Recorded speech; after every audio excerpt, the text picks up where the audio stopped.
Let's move over to topic two, and let's actually dive into the game side of stuff for PAX East, the demos that we did jump into. What caught our attention, what were the highs, what were the lows, and stuff like that. I do apologize here. I don't have all of the devs and publishers written down, so there might be an occasional time where I do type on the keyboard to look up stuff just to kind of get you guys accurate information and synopsises and stuff like that.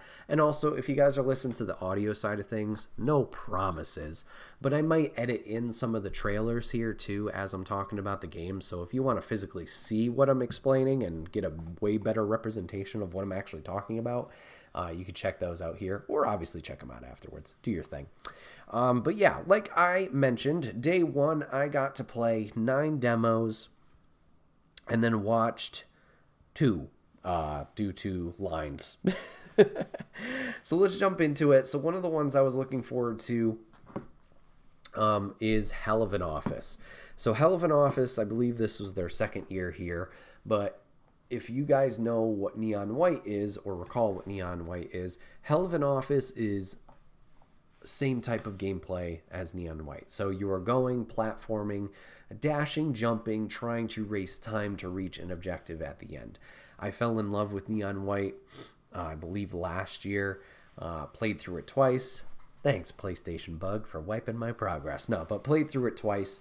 Was tempted to go for the plat, and then was like, oh, I need to play all these levels in succession? Okay, maybe one day. But Hell of an Office is goofy, is fun, and you are trying to reach the objective before the lava rises up in hell and catches you.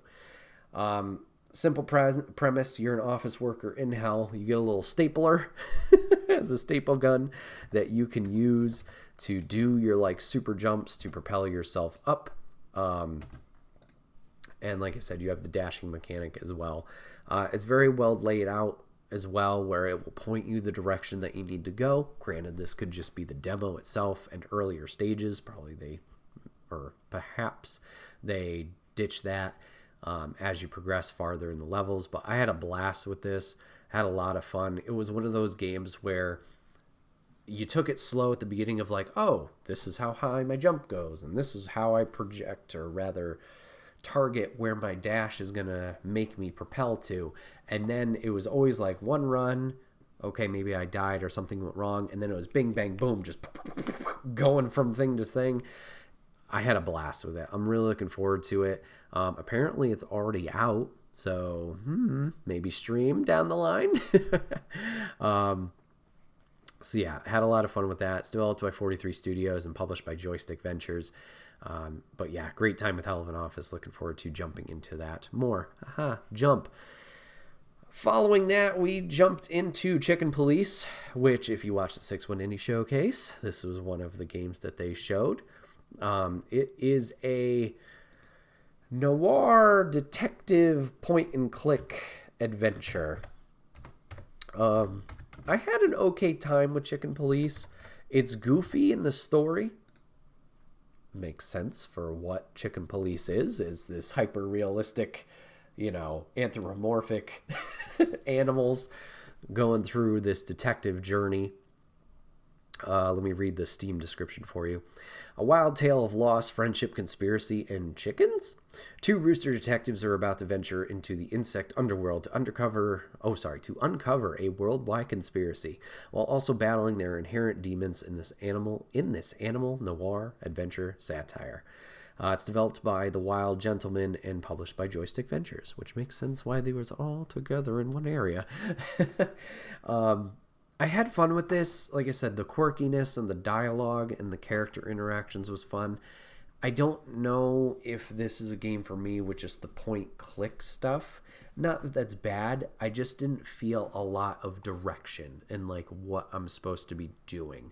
And sometimes I felt lost. Thankfully, there is like a little quest log that has objectives there. But I felt lost at times and had to keep referencing that, which I don't think is great. Also, this is just a booth thing. This isn't anything against the game. So some of the booths will have audio available to you via headsets if you want to listen to the dialogue, get more immersed in the experience. The station I was at with the headset, the audio was awful. It was giving a lot of feedback and kind of like stuttery. So I didn't have that on. So maybe with that immersion aspect into the story without just reading the dialogue, maybe that would have helped a little bit more with my fun factor.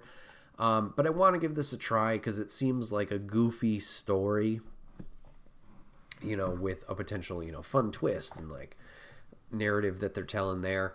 But also wanted to give it and show it some support with it being in the showcase. Have some fun with that. So it doesn't have a release date just yet. It does say coming soon. But also apparently this is a sequel. So if you're interested or intrigued enough, they do have another one. So that was the second demo that I did jump into. Next one I didn't actually play, but I did watch a bit, was Legends of Starcadia. Now, Now that one looked really, really cool.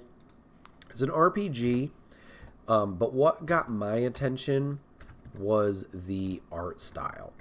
So the story, from what I heard the dev as he was pitching it to others, is this is a mix of The Goonies and Guardians of the Galaxy. So apparently this kid, something happens to him, but he gets zapped into space and he has to like end up saving the universe. So it's turn-based combat similar to your, Final Fantasies of old, and that's probably the only example you're going with. So Final Fantasy 7, 10, stuff like that. So 3v3. And you're working off of your partners. There was like synergy attacks, and you can build up combos and whatnot. But it looked very cute. It looked like a fun story from what I could tell. Like I said, unfortunately, the line that I was in wasn't going super fast. It seemed like the demo they had at PAX, from what the dev had said, was more of just a combat demo as they were trying to figure that out. So you're walking around this open area, and there's little patrols of like the goons there, and if you run into them or they run into you and chase after you, that's where you get into this fight, do the turn-based strategy stuff, and go against the enemies there. So Steam description for that: Legends of Starcadia is a quirky turn-based RPG full of action-packed adventure. The Starcadian Empire is under attack by one of their own, and it's up to a team of unlikely heroes to assist the resistance to restore peace by defeating Nico and his legion of interstellar armies. So no release date again for this one. It was developed and published by Doom Turtle. So yeah, one to keep an eye on. Like I said, the art style is really what got me. And there's this pig man that's your friend with a big old hammer. He's great. Next demo we jumped into, it's probably talk of the town, was Animal Well. So Animal Well is releasing, I believe, in May. It's right around the corner on multiple consoles. Developed by Billy Basso and published by Big Mode. Explore a dense, interconnected labyrinth and unravel its many secrets. Collect items to manipulate your environment in surprising and meaningful ways. Encounter beautiful and unsettling creatures as you attempt to survive what lurks in the dark. There is more to what you see. No, more than what you see. I can read. Yay! So this one was great. So you're a little blob. And the gameplay is a Metroidvania. So 2D, side-scroller, you're going back and forth, uncovering different paths, trying to solve puzzles, whether they be platforming or finding certain keys to unlock doors or cranks to get a platform up so you can then navigate to the next area, avoiding enemies, using little firecrackers to kind of like scare them away. But the art style in here is really, I think, and the atmosphere is what really drew a lot of people in, including myself. So this is going to be a very niche explanation of like the ambiance and atmosphere that I felt. But if you've been to Disney and you've been on the Avatar Rivers of, the Rivers ride, the boat thing, nice chill one. If you've ridden that, the vibes at the beginning before the animatronic shaman and her trance and all that crap, the vibes there with like the animals walking around and the vibrant purples and greens and blues and like that atmospheric just sound that's around you. Animal Well has that with its visuals, with its ambiance that's around you, and also the animals that are interacting. Most of the animals are just chill. They're hanging out. You'll see them in the background, from deer running away due to sound, to foxes that are hanging out, to some animals that'll even help you in your platforming. For example, there's these little chinchilla dudes that you can, like, they follow you around if you're in certain areas around them, and you can, like, jump on their heads. Navi River Adventure. Thank you, Papa Griff. So yeah, the little chinchillas will help you.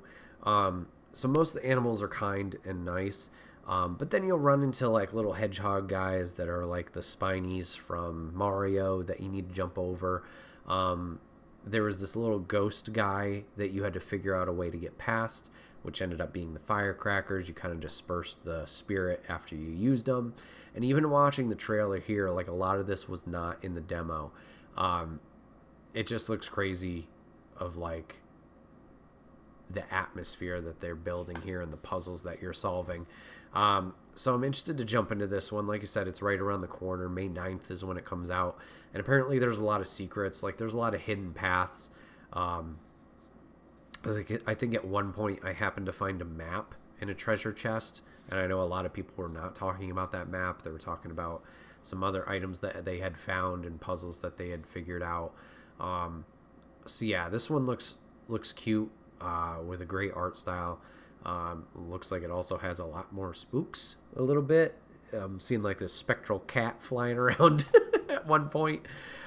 So intrigued to see what the story is here and what your little blob character like actually is. Like what's the lore behind him, or them rather. So yeah, I would definitely check out Animal Well. Give that a shot if that sounds interesting to you. Next one is one that we played a few years ago on Steam Next Fest, and by a few I mean 2 years ago. I just wanted to jump back into it because the game was a lot of fun and ran smoothly. Ollie Frog Toad Skater by Mr. Thie, and published also by Mr. Thie. If you like Tony Hawk, this is the frickin' game for you. This is awesome. Mr. Thie does a fantastic job with this game. Flows well. All the combos and moves are just like what you remember from your Tony Hawk days or even skate days. Building up combos, you're collecting letters, you're breaking things. You know, you got the different objectives in your like 2-minute run. And I just wanted to jump in there and have a blast with it. Something we saw in the demo years ago was when you wipe out too, it's even funny. So you're little frogs that you can customize fully color wise. I think you could probably unlock different cosmetics as you play as well.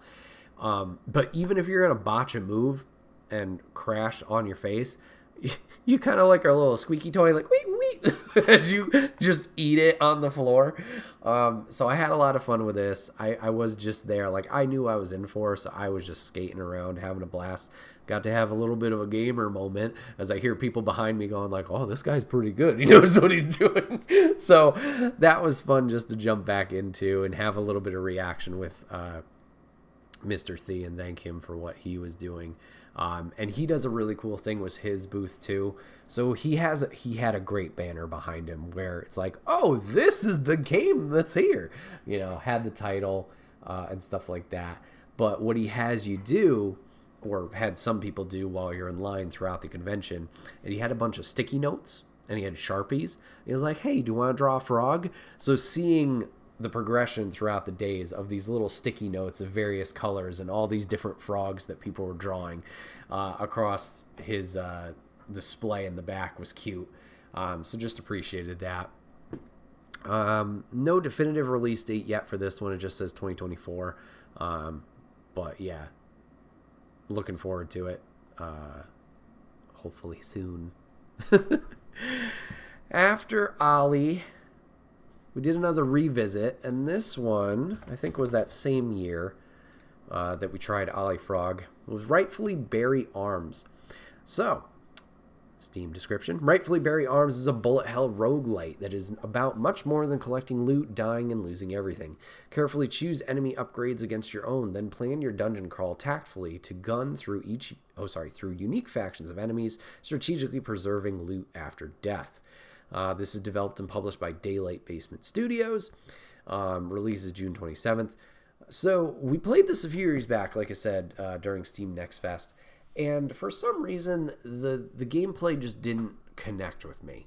And I don't know if it was just the twin stick nature, where you're moving with the left stick and then you're pretty much aiming your gun with the right stick. And I was like, it's just not clicking with me. I'm not very accurate with the gun you've given me. And I was getting a little frustrated of like, I can't hit any of the enemies and just avoiding the crap out of all these bullets. But playing it this time, I had a lot more fun with it. I don't know if it was just the goofiness of the gun I had. I saw some people before me had some like different laser guns. I had one where it was like two giant hands, like foam finger hands, and they were snapping. And every time they snapped, they like lit out a burst, like a shotgun blast of bullets. So I don't know if it was just that. I was having more fun with that, or the goofy outfit the bear had on. I think I had him in like swimmies for the pool for some reason. But I had a great time with it this time. And talking with the devs there, I had a 6-1 Indie shirt on, and they recognized that. Like, oh, that's awesome. Like, yeah, I heard about him, you guys through them. They're like, oh, that's great. So they were all really kind. I got a little bit more glimpse into the story as well. Or, the narrative they are telling, and they had some goofy characters in there as well. So I had a blast with that. I'm looking forward to diving back into that and having more fun with that. I do enjoy the bullet hells because they can be stressful, but in the best way possible, of just chaos. So looking forward to trying this a little bit more with Rightfully Bury Arms. Like I said, July 27th. Of this. Oh, wait, sorry, yeah. Oh, it's an early access. My apologies. So I don't know when the full release is, but if you want to play early access, you can jump into it now. So you kind of just play it as the game develops and changes over time. I don't know when they plan a full release, but yeah. Jump into that. Right. So we've been talking about a lot of games which we enjoy, and this next game I also enjoyed. It just was not a great demo, I feel, in terms of the public. So the next game that we played was Part of You. This one also releases soon in March 22nd of this year, 24. Part of You is a puzzle adventure game about finding yourself. Meet over 100 completely innocuous characters in the bustling town of Hacksaw Springs, with the totally ethical powers of flipping and swapping facial features. Make your way through the town to reclaim your missing identity. So the demo that they had here was you were a volunteer at a carnival, and you are there to pretty much just help the rest of the employees, the volunteers, the staff there, in doing little different puzzles. And they give you different tools. They give you what they call a flipper. They give you a stamp. They give you a glove hand and your bag, like your inventory. And your thing that you're trying to do is solve these puzzles that they give you of like, okay, we have this clown. He's missing a lot of his features. Can you rebuild the clown? Which would spin off to, hey, we need to figure out this word problem, or we need to figure out why this doesn't look correct, or we need to fix this, whatever it is. Your typical problem, fix it, puzzle, blah. And I don't know if it was just the explanation from the demo itself on these tasks, or if it was the demo itself. Some of it didn't seem to work for me, where it was like, logically, I should be able to do X, like take the stamp, copy this element, paste this element somewhere else, as I've been told I can do. And for some reason it didn't work. And puzzle games, obviously, sometimes take a little bit of brain power, and you got to think about what you're doing. And in that situation where like, oh, there's people behind me, they're waiting in line, they want to play this too. When you can't figure something out, it just adds that much more pressure and kind of takes that fun away from it. So I think this might be a game that I just more enjoy on my own or at least, the privacy of my own home without people waiting behind me to play it. Because I didn't want to sit there and be like, this isn't working, and just keep like bash head against wall to try and figure it out. It's got a weird and fun art style. It's goofy, and I liked the puzzles that they were trying to set up. It was just in terms of execution, I don't know if this was the best demo for like getting people through it. The tutorial was good, but then once they threw you into that segment past it, it was almost like too wide and open of like all the things you could do and the different tasks that they kind of put you through. I think if they made it more sequential of like one task at a time, maybe that would have presented a little bit better. But like I said, still intrigued to try it out with the puzzle game, whole genre. It's fun to have you think about things a little bit, but was not the biggest standout. So we played 2 more demos that day. I'll just touch on them really, really quick, and there was one more that we did watch. So the 2 demos that we played Corgi's Cozy Hike, very simple platformer, jump around, collect bones, help out other dogs or animals around in this like park setting. Very cute. Apparently the developer does something with like helping out adoption centers, I believe, for dogs, so that's great. But yeah, a lot of fun with that. Cute, short, to the point. And then the last demo I played was something called Anton Blast. Anton Blast was a 2D platformer, and talk about chaos. This man is just blowing everything up, just trying to get to the point to point.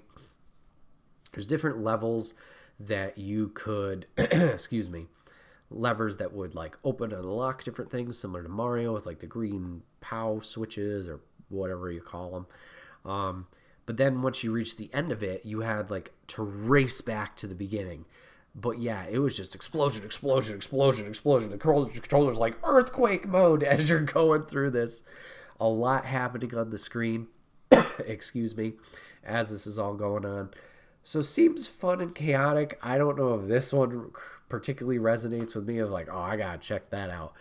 But ran very smoothly. It also has this like different planes of existence that you can jump around to add another level. Excuse me. Man, getting more stuffy as the more I talk, I guess. So adds another level to the platforming game aspect where there's, different planes of existence, jumping over here, get to a certain point to go back forward to then backtrack and do this. It was interesting. It was interesting to jump into. Papa Griff asked a question. Dumb question. No, you're good. So did the booths with demos have a view for the line, like an overhead or something, or just the primary player could see? So it's not like tunnel queues. Every queue or line was very open to the public. There was bigger booths like the Pokemon booth where they had little weaving interior segments, but they had the bigger booth. They could do that space. With the tape lines, it was just like, here's your row of booths on either side. You're walking down this path, and they may have in front of their booth their little tape line of like, oh, there's 3 people here waiting, if they even did the tape line, so everybody can see. And then if you're sitting down or standing at the TV, the computer, whatever they may have, sometimes that line is visible to you, sometimes that line is to your back.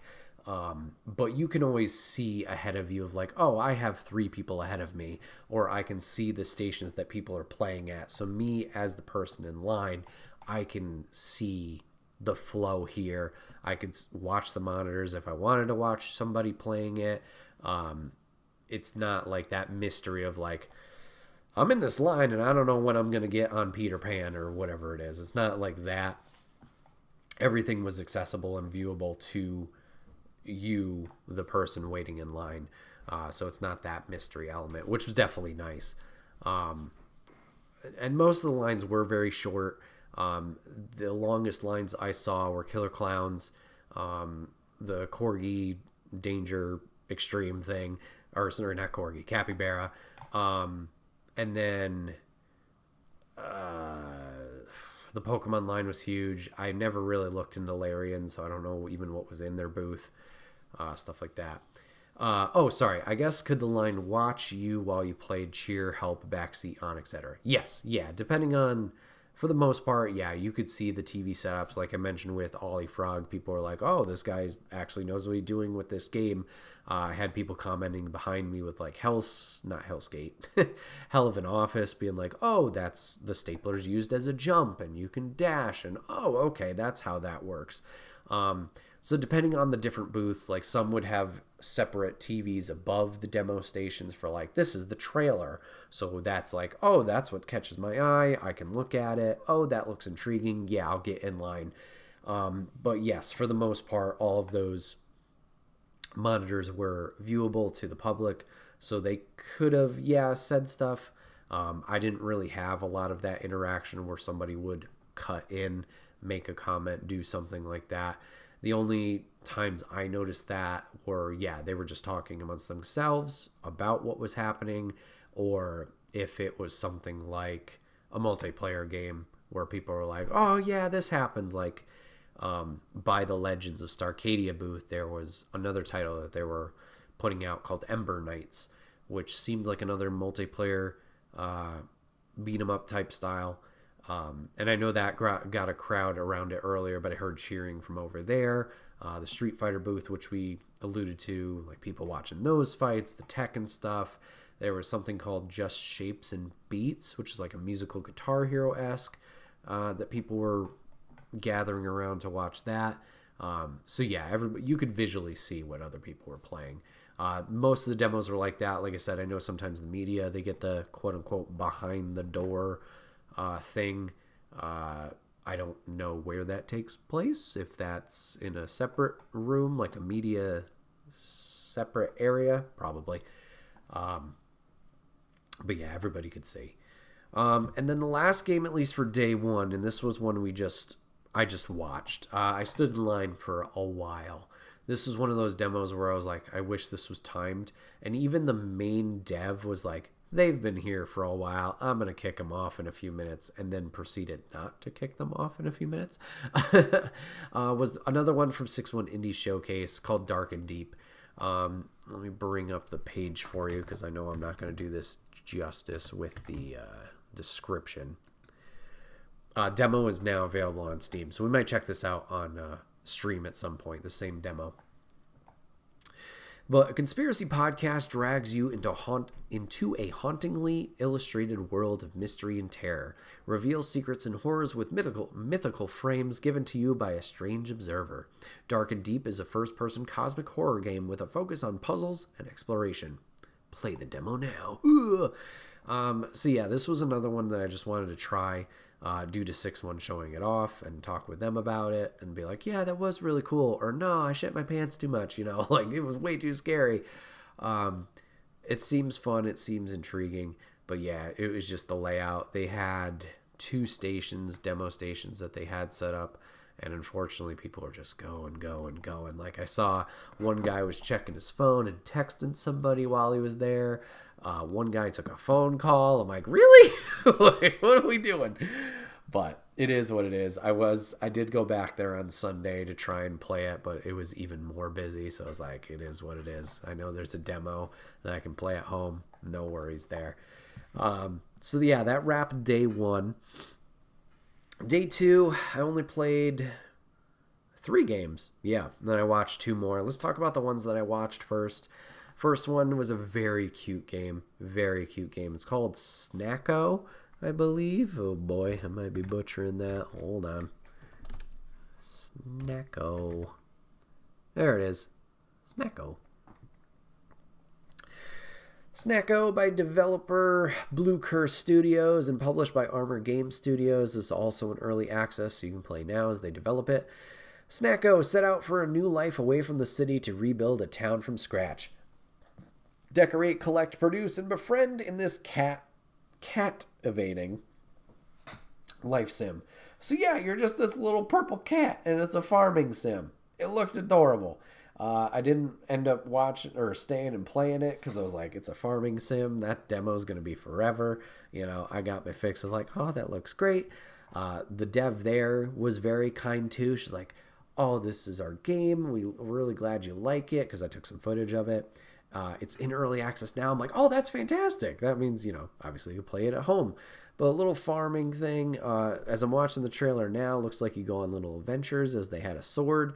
So I'm going to say if you like Stardew Valley and, Story of Seasons, and you like cats, this is going to be the game for you. So yeah, in early access now. Looks very cute. Looks very fun. So watch that one. Figured that would be something also up Ladies Alley, so I wanted to check it out. The next one I also watched, which was another lengthy demo. This was one of the half-hour demos, and I was in line, and there was 2 people ahead of me. I'm like, I'm not waiting an hour. Was Botany Manor. Developed by Balloon Studios and published by Whitethorn Games. Comes out April 9th.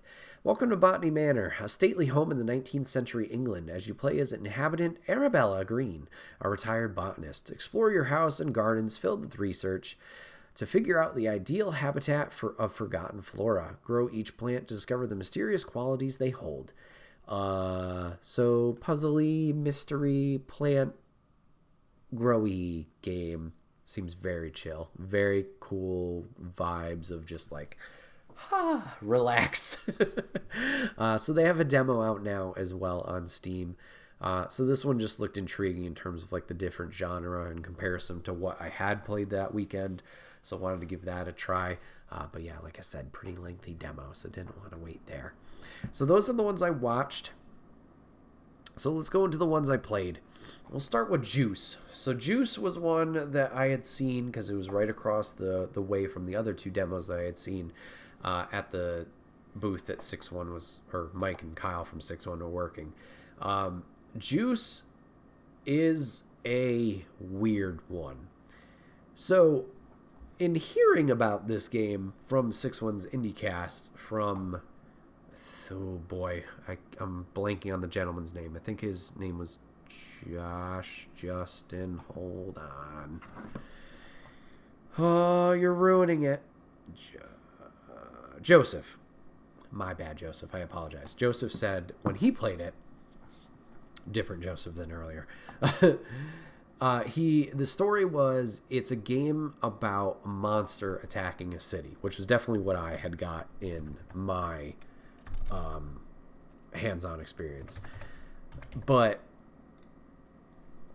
there was like this 2 sides of the story that he had played, where there was one where it was a monster where you're rampaging through the city, just ripping apart people, eating them. And then there was a second one where it was a person like witnessing those events happen IRL via the news and seeing people slowly go crazier and crazier, more into like trauma about it. I didn't get the person's thing, and looking from the demo here, it looks like there's base building, like you defend yourself. The only thing I got was the monster part. I had no backstory, no understanding, and I was very confused. So the demo I played, extremely short. You were the monster, and you broke into a train, and like similar to what's that? Invincible, the anime and comic book. You like burst your way through this train, just ripping people, just ripping through people. Guts are flying everywhere in this weird like black and white 2D-esque world where like all the people are just like 2D in a 3D world. Just ripping through them, and then you bust into a house, and then you go and fall into this basement, and that was like the end. That was the end of the demo. It was like, what? You didn't tell me anything. It was super short, maybe a minute and a half, if that. And then they had a speed run mode that they had like a contest going for, of like so and so get the fastest time, and it was just, you're the monster, kill 300 people in the fastest time possible. So I ran through that. I did not do great. I think the fastest was like 40 seconds. I was like a minute and a half. It was like, oof.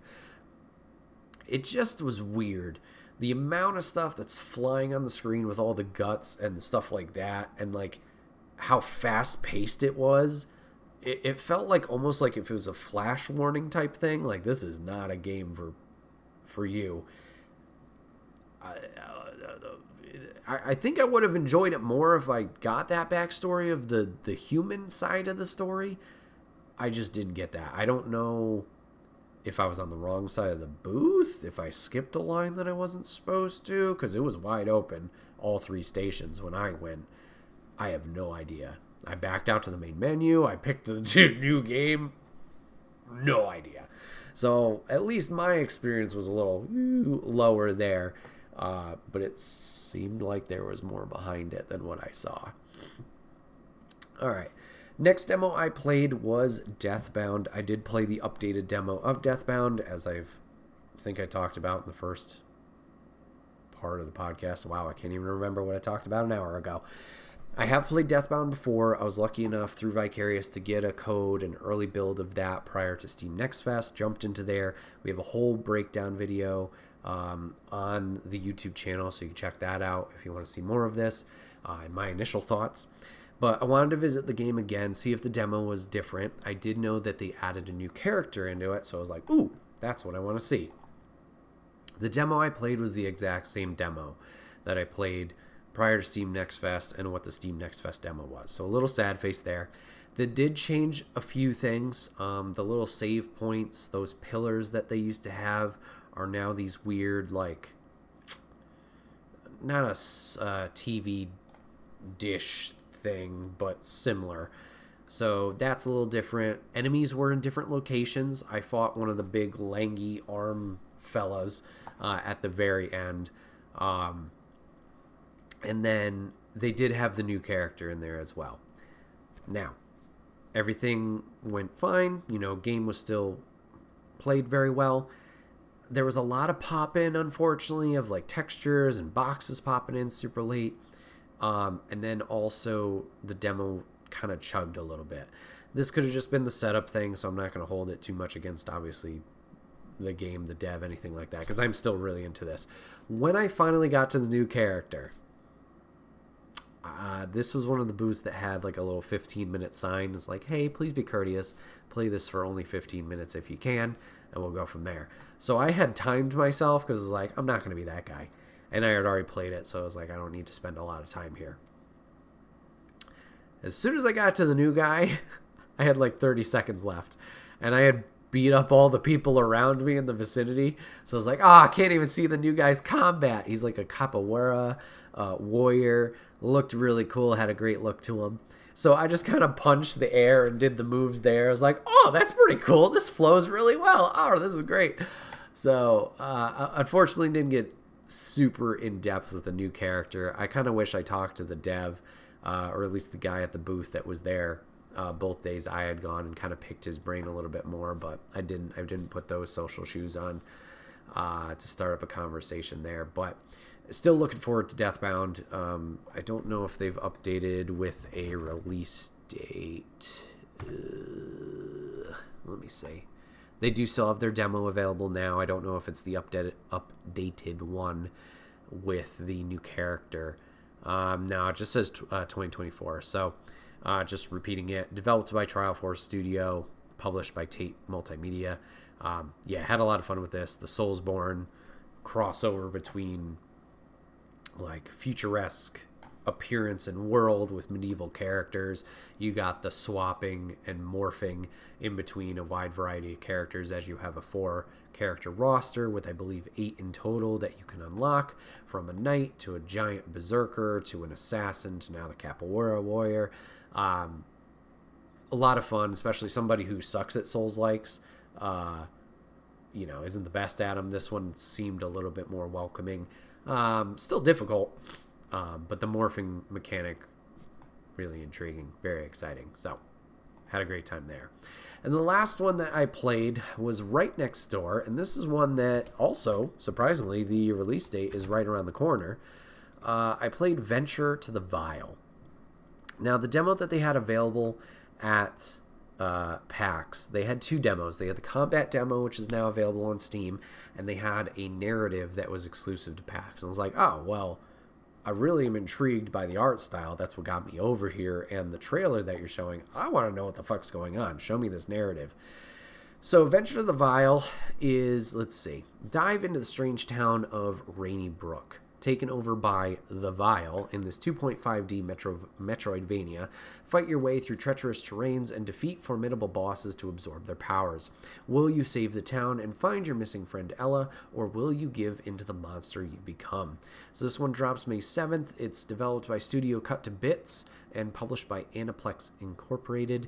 So the story here with the narrative demo that I was able to play, you start off as a kid. Now, everybody in the town is an animal of some kind in terms of they wear these masks that are the animals.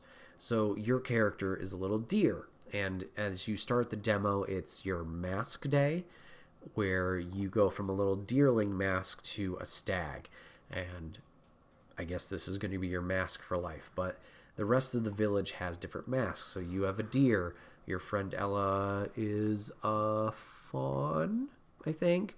There's a crow. There's a walrus. There's a bear, I believe. There's a dog. There's a wide variety of animals. And everybody's name kind of matches up with their animal, like Mr. Dog, whatever it is. But you're these kids, and you just simply go and you're like checking on these traps that you laid out to get food and whatnot. And as you're checking these traps, some bullies come and they beat you up, and they break your mask partially, where one of your antlers gets broken. And you do a little time jump ahead to when you're both adults, you and your best friend Ella, and you're checking the traps again. But this time when you check the traps, they're all broken, bloodied. There's like remains at some of them, and you're like, geez, what's going on? Like, we don't want to find obviously what's done this to the traps, but this was potentially our food. And you work your way back home, and you end up falling into like this chasm. And after you fall into this chasm, you're obviously trying to escape, you're trying to get out there. There's this monster that's like chasing after you down there. It almost seems like, this might be part of the twist, but it seems like they also have a mask on. But they're chasing you down. You're running. Eventually the monster catches you and grabs you by the arm, and you try tugging away, and eventually you're able to slip your way out of there, but your arm's hurt, and it like starts growing black and whatever, and you pass out. Eventually this witch doctor, the crow, finds you, and he's like, hey, you've been in a coma for a month, and your friend Ella's missing. What can you tell me? Do you know anything about what happened? And your arm is like all corrupted and actually turns into like a sword, kind of. And he's like, well, that's a problem. And that was where my demo ended, was like, we need to figure out what's going on with you, and you need to find your friend. But it seems like you're going to be using this sword to take down baddies, take down enemies. As I was able to watch a little bit of the combat demo from someone else's perspective, it seems like a weird, creepy, but intriguing world that we're diving into, Adventure of the Vile. So my main thing is like, I want to know why they all have masks on. Like, what's the point of that in their society, in their town? I think, like I said, I have an inkling of what potentially that monster we saw was. But we'll have to wait and see. And like I said, it's right around the corner, coming out in May. So this will be definitely one I'm jumping into, probably on stream, to see what it's all about. Yeah, it was a lot of fun, and I'm glad I gave it a try. But yeah, everybody, that was all the demos we jumped into. All 14 hands-on, and then 4 others that we observed at the convention. There was a few other ones that I didn't get a chance to play. I mentioned earlier the Killer Clowns, what's the term? Uneven Teams, Dead by Daylight, and Evolve type gameplay. There was the extremely, I'm already forgetting the name again, the Capybara game that we didn't jump into. There was something called Lasfanga, I believe, time something or other, that I heard good things about, that I wanted to jump into. Of course, now I'm blanking all the games that were there. just like the freaking the con itself. Like, what even was there? Plenty of games there, and good stuff.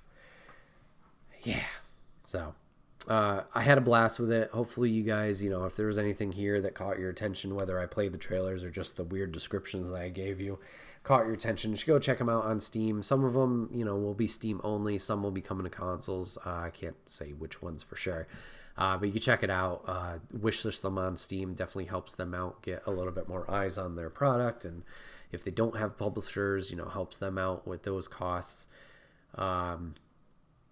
And yeah, obviously a lot of them have demos now, so you can jump into them and try them out for yourself. See if it's something that really catches your attention and gets you interested in trying them out. So yeah, indie games. Woohoo! So everybody, this has been another episode of the Wait, What Are We Talking About podcast. My name is Bret, aka Enigma9011, and you can catch this podcast live over on twitch.tv/Enigma9011. You can drop a follow over there. You'll get notified when we go live, so you join in the fun and conversation with us. But if you can't catch it live, that's A-OK. Go over to YouTube and podcast services the very next week, where it's broken out topic by topic and put as one big video in MP3 for your amusement on the following Friday. Last but not least, wherever you're watching it or listening to this, if you could hit that follow button or subscription button wherever you are, it may seem small, but it does help the channel grow. If you take the time to do that, we would love and appreciate you for it. Hope you guys enjoyed all this PAX East talk. If you have any questions, of course, shoot me messages. I'd be happy to try and explain. If it seems like something up your alley, definitely recommend it, whether it's PAX East or PAX West, or even just another smaller convention that you've been like, I don't know if I should check it out. I definitely would give it a try, see if there's there are going to be like-minded people there that you can chat with, meet, make new connections, or have them grow. Yeah, looking forward to potentially going again next year's. Hopefully taking a little bit more advantage of my time there. Not have a car to fix and all that jazz, but it was a great time. Appreciate you guys taking the time here to watch and or listen to this. I hope you guys have a good one. Thanks for watching. Thanks for listening. We'll see you guys on the next one. Take care.